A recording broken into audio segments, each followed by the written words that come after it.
On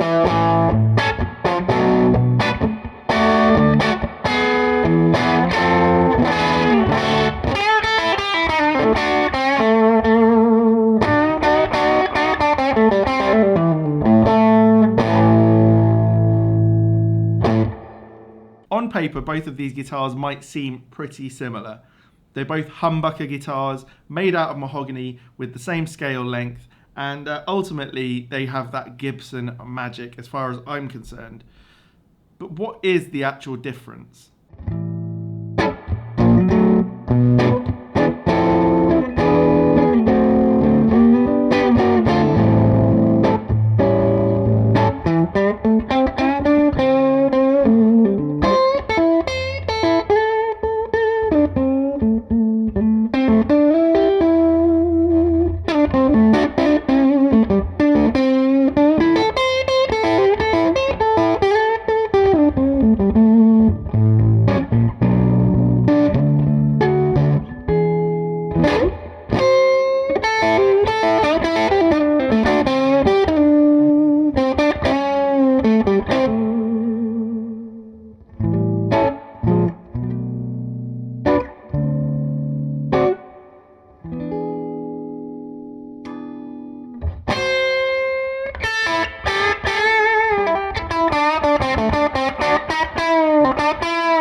In this three-part series of reasonably short videos, I want to take us through a little comparison between the two. I love equally a Les Paul and an SG, but I haven't really had a chance to play them back to back for a couple of days and decide what it is I like about each more than the other, or perhaps they're just quite different. But we're going to discover that in these three parts, and the three parts are going to be split between three main sort of amp sounds. In this video we've got the Tweed, that's the Lazy J J10, which I've got pretty cranked up, and you get this wonderful broken high end and slightly fluffy woolly low end. But Lazy J makes fantastic amps, and this one holds together so well. In the next two we're going to use my 1967 Vibrolux, and then we're going to use the riffed Aynsley Lister in the third part for a more martial sort of sound. And maybe in that video we'll also play a bit of the Bartell that you see in the background of this video for those more martially sounds as well, which I think these guitars obviously are well known for that sort of sound. But for this video, let's split it between some playing in the neck, the middle and the bridge position, and then we'll have a little bit at the end playing with what I think is a fantastic pedal, and I'll turn the amp down to a cleaner sound and put the pedal on, and we'll see what happens. But yeah, let's start with the neck position and see what we think.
So maybe as you'd expect from two quite different body shapes and body depths, there is quite a big difference, especially in neck position. Now obviously the Les Paul is a mahogany body with a maple cap, and it's quite a significant amount thicker and feels heavier than the SG. The SG has that lovely 1 inch sort of thickness to, or thinness to it, and it has a lot of carving away, and it feels light to play, and in that you get a lot less of the lowest frequencies as you do with a Les Paul. But what I find remarkable with the Les Paul is that although it does have that real bigness and depth in the bottom end. Generally, obviously you can completely ruin it with an amp, but generally in most situations I find that it stays warm, reasonably tight. So it's more like a lower mids thing, and it's not just fluffing out all over the place. Now you can set an amp, obviously, with any guitar to do that, but in this case, it has that real power down there. The SG, on the other hand, seems to have a little bit more of a scooped or hollow or less powerful sound, unless you've got it cranked, and even then it's not going to have the same frequencies. It's not going to be as low. Now that isn't, it's not that one is better than the other, and I tend to find myself using the guitars for different things, but I'd say in some ways the Les Paul feels more dynamic because it can go from really clean with your fingers to having a bit more oomph and power down in the bottom end. On the other hand, I think in a band setting, in a lot of ways, for playing chords and power chords and things like that, I can see why the SG was so popular for classic rock, because it really doesn't fight with the bass guitar as much, and so you could use that neck position more, I think. And I think it's got quite a distinctive sound to it. It feels, with this vibrola, you get this feeling of like metal and wood, and that the pickups are picking up on that play between them, which might sound a little bit sort of silly, but that's how it feels in the room. Which do I prefer? Well, the neck on the Les Paul is more comfortable. It's got a slightly rounder shape at the back. It's not as flat, and it doesn't feel as wide. This 64 SG, on the other hand, has a pretty wide neck, with the edges feel not sharp because they're not made well, just the way it's flatter at the back and then has the width, feels like it digs in more, and it's harder for me to move up and down fluidly than it is with the Les Paul. So in terms of playability, I think the pickups on these guitars are quite different, but we'll talk about that more as we go on. So let's hear the middle position.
Both guitars are great to play in the middle position and actually really show off what the whole sort of tonal scape of each guitar is. The SG is much more in upper mids, the treble, and has a lot less low end in comparison. Now I set the guitars very similarly so that the treble pickup was on full and the rhythm pickup was on about 8. If you put them both on full, you sometimes just get a bit too much of everything.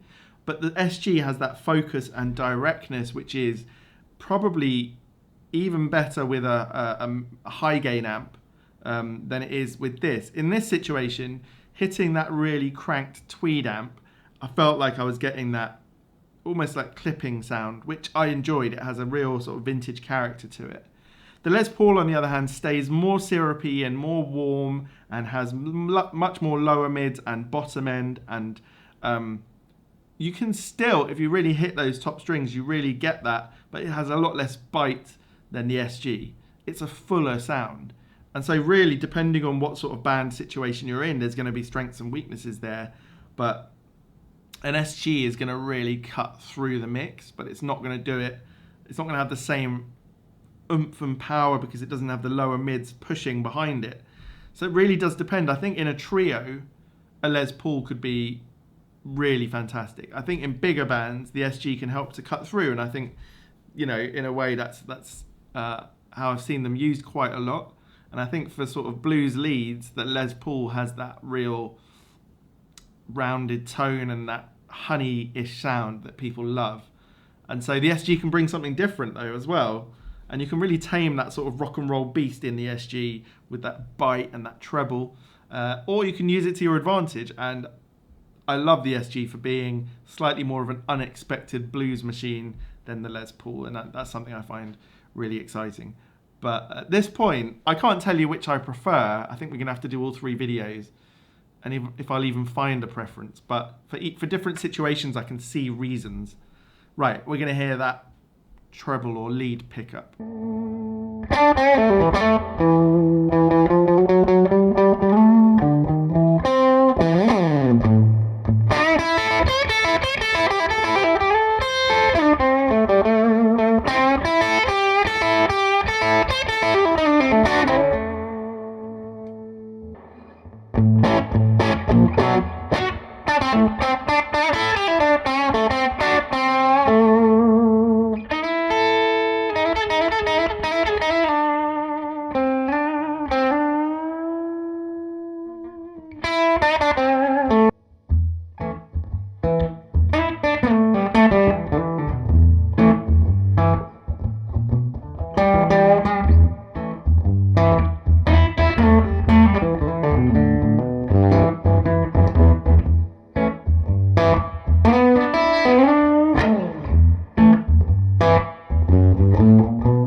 So there's definitely quite a difference between the two in the bridge pickup. Both of them have bite, but it's how the mids, the lower mids sort of interact with it. I find that the SG in this particular amp setting had a more of a thinness to it, but it still had enough power and bite to it that it would be great in a band setup.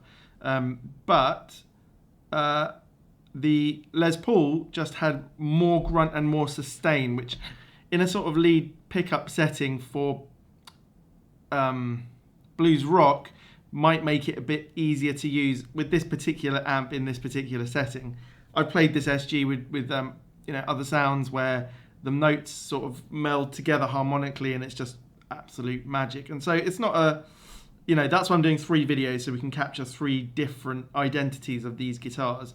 In this particular setting, it's hard for me to say anything against the SG because sort of my heart goes that way. It's just quite a unique guitar that I had a chance to cross, and I love it. But this Les Paul is equally, for me, what I like about this Les Paul compared to some of the others, compared even to my own R0, my 1960, some people might not like it, right? It's very characterful and it doesn't have a lot of sustain, and the pickups are really low wind as far as I can work out. And in some ways it just sounds more vintagey than some. It's not got the smoothness and that some of these guitars have, and so for that reason I really love it. I'm not ready to make any conclusions about anything yet. We're going to go through the 3 videos and have a think about it. But yeah, both of them great fun to play in the treble pickup, but probably the Les Paul just has a bit more sustain, which makes it easier for certain styles and allows me to do more things with my fingers, especially because it just gets that harmonic edge, that furriness to it, and it sustains over to the next note. Sometimes with the SG with this setting, it's not doing that, whereas with the Bartell it has done before. So yeah, I think that's a lot of that is to do with the real heft and the weight of the guitar and the depth of sound and the vibrations that get picked up by the pickups. That's the way it works. Okay, so now we're going to I've changed the amp setting now to a much lower volume, but I literally received this amp about 5 minutes before starting this video, so I've got no idea how the volumes interact with each other. I'm plugged into the bright channel, but you can also use the other channel's volume to affect the whole thing. So I turned down the bright channel volume, but also the other volume, and it actually just became much louder. It was obviously less compressed in a way, but quite glorious. But yeah, it has a lot more low end in this setting. Let's just hear what it sounds like. And then I'm going to, pretty soon, I turn on the Jan Ray, which is the Vemuram Jan Ray, which has always been a great pedal for pickups, great pedal for humbucking pickups.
I mean, look, in some ways you could say that these guitars are interchangeable when it comes to the whole sort of realm of guitars, and if you were in a band in a mix, you know, really they could. As sort of individual instruments, there are differences that I enjoy both of. And I think the upper mids of the SG really cut through really well, whereas the Les Paul has an overall richer and sort of wider palette of tones. But that doesn't yet make me prefer one over the other. I enjoy playing them both, and actually in my own little way, sort of sitting here playing, I feel like they both bring the best out of me. Like a couple of other guitars that I've got, sometimes you have a guitar that you sit down with and it always feels special to play. And so for me, after this video with this tweed amp, both similar, I'm really intrigued what's going to happen with the vintage blackface amp that I've got, the Vibrolux. Which guitar is going to come out sounding more... well, look, there's going to be less gain on offer, so which guitar can add more into it with its own character and overall its sound? That's what we got to find out. I didn't realise until today that the SG was less easy for me to play as I get up the neck. That the width of that neck does start to make it harder with my thumb over the top to be agile, so that's quite interesting. And as I get above the 12th fret, it feels like it's got a lot less space for me and sustain. I don't know why that would be. I don't know if the size of the frets are that different and wider perhaps. But yeah, I'm leaving my mind completely open at this point. Safe to say I would take either of these guitars anywhere that I needed to take a humbucker, and yeah, I really adore them both. But I hope this has been interesting so far. I need to tell you about my giveaway, and for some reason the pedal is not in front of me. 1 second. Okay, sorry about that. It's normally right in front of me. But I'm giving away the King Tone Dualist.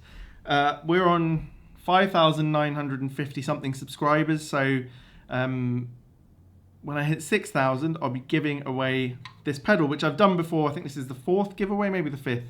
You can be anywhere in the world. You have to subscribe and comment, and I'm going to pick a name out of the hat and send it off. Now, I'll wait till I hit 6,000 subs, and then I'll wait about a week or so, just give people a chance for those last few subscribers to hit in. And you never know, I could make a terrible video and lose 20 subs overnight, you know. So we'll make it fair for everyone. But yeah, I think if you don't know what this is, it's a blues breaker on one side and a tube screamer on the other. And King Tone just make great pedals. Particularly, I think Strats work great through the string singer side and humbuckers through the heavy hand, but it works well with anything. All right, guys, I'll see you in part 2 in a few days. Cheers.